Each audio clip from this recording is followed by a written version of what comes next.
કુટણખાના, દારૂ, જુગારના અડ્ડા અને ડ્રગ્સના કાળા કારોબારમાંથી જે મંત્રી કમાય એને ગુજરાત અને ભારત ભૂમિનો ગદ્દાર કહેવાય. આવા ગદ્દારોની સામેની આ પ્રેસ કોન્ફરન્સ છે.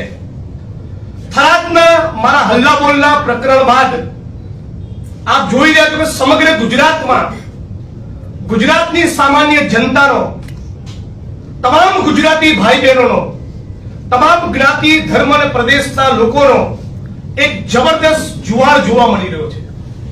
ગુજરાતમાં કદાચ દાયકાઓમાં ના જોવા મળ્યો હોય એવો એક રિસ્પોન્સ અને પ્રતિભાવ એ દારૂ, જુગાર અને ડ્રગ્સના મુદ્દે ગુજરાતના સામાન્ય નાગરિકો એ કોઈ પણ ખૂણામાં બેઠા હોય એ ખોલીને ગુજરાતના સંસ્કારી મંત્રી અને એમની ભારતીય જનતા પાર્ટીની વિરુદ્ધમાં બિંદાસ લખી રહ્યા છે.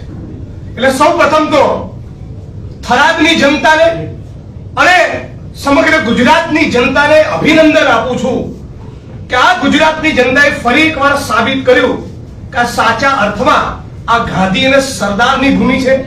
આ રવિશંકર મહારાજ અને ઇન્દુલાલ યાજ્ઞિકનું ગુજરાત છે.